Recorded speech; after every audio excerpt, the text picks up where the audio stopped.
Well, the book of Revelation is the last book in the entire collection of Holy Scriptures and is arguably the most widely regarded work of apocalyptic literature.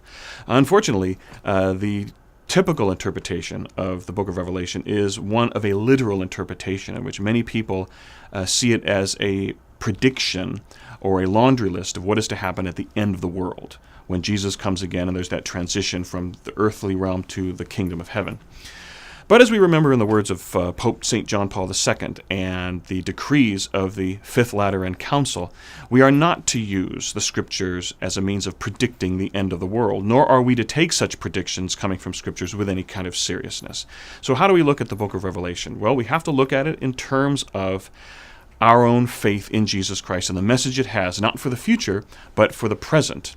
Not only the present at the time it was written, but the universal message it has for all churches of all times and all situations. One of the first things we look at is, first of all, who wrote the book of Revelation? Well, traditionally, it's attributed to John. And in fact, the book of Revelation says, I, John, received this revelation. And we've often associated that with John the Apostle, one of the 12, and also the one attributed to the three epistles of John in the New Testament. But any attempt to associate John of the book of Revelation with a specific figure is slippery at best, because not only was John a common holy man's name at the time, but the points of theological reference in the book of Revelation, while some are in common with John and the Johannine tradition, there are also references that have a commonality with the synoptic Gospels of Matthew, Mark, and Luke, as well as the writings of St. Paul. So while John is the main arbiter of this revelation, it's slippery to associate that John with any single individual or with the Johannine community. We also ask the question, where was the book of Revelation written and where is it set? And the book tells us that from the very beginning. It is set on the island of Patmos, which is in the Aegean Sea, just off the western shore of Asia Minor.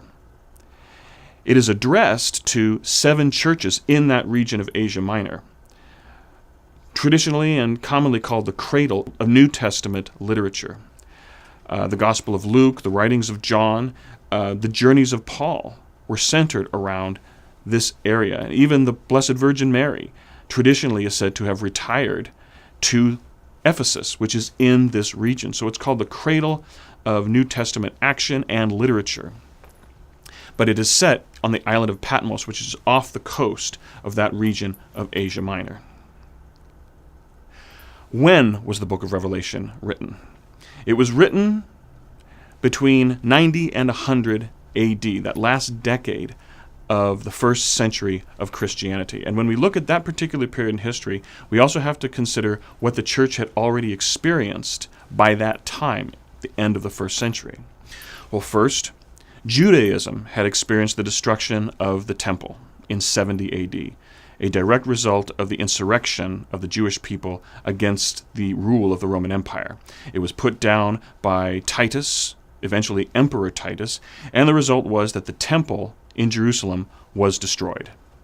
That will have an impact on what we see in the book of Revelation, because not only did it result in internal wrestling within the Jewish community, because they had to ask themselves, can we survive without the temple? It also resulted in the book of Revelation to refer to Babylon, a reminder that the first temple was destroyed by Babylon prior to the exile, and now the second temple is destroyed by the Roman Empire, considered to be the new Babylon, the second Babylon, who destroyed the second temple. Another thing that had occurred by the time Revelation was written was in 85 AD, the Christian community had been formally expelled from the Jewish synagogues. Up until that time, it had been recognized as a sect of Judaism, and that's important to remember because at the time of the Roman conquest, Rome, a pagan society with its own pantheon of gods and eventually a cult of worship of the emperor, when it conquered new territories, its policy was, if a cult of worship and of faith was already in existence at the time of the conquest, then they were exempt from the cultic obligations and worship obligations of the Roman Empire. And so Judaism enjoyed that protection and that exemption. When the Christians were expelled from the synagogues, and they were separated from the Jewish community because it was a faith that was born after the Roman conquest. It no longer enjoyed the protections and exemptions that the Jewish faith did. This resulted in some bitterness toward some within the Jewish community, but not the Jewish faith in general. And we'll see some of that sentiment in the book of Revelation. But it also resulted in internal wrestlings of the Christian community. Can we survive separate from Judaism? But most importantly, this resulted in persecutions toward the Christian faith because they were no longer exempt from the Roman obligations of worshiping the pantheon of gods, and in particular, the divine cult of the emperor himself. And by the time Revelation had been written, the Christian community had experienced persecution, some local, such as the persecution in Jerusalem at the hands of some within Judaism, some local persecutions in various communities in Greece. It had already experienced the persecution of Nero, which was an empire-wide persecution because Nero blamed Christians for the burning of Rome.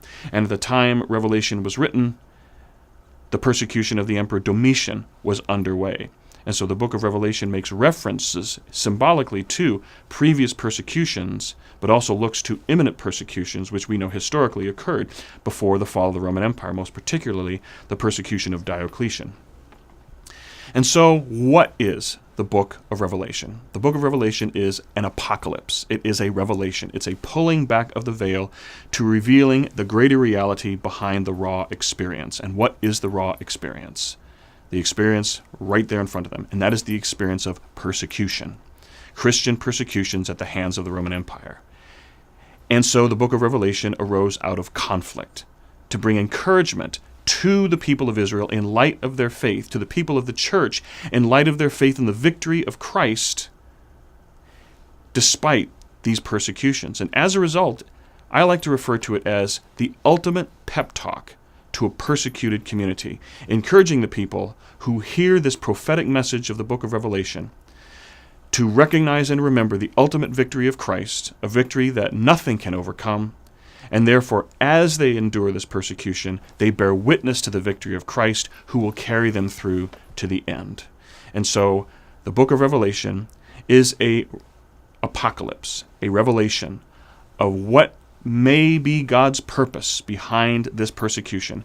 It is set in a letter form that is read to a community gathered in assembly. And we'll see in the book of Revelation, it begins and ends in a gathering setting in which someone comes forth to read as a lector this revelation that has been given by John to the 7 churches in that region of Asia Minor, to give them encouragement to endure, for the sake of the victory of Christ, these persecutions they are suffering at the hands of the Roman Empire.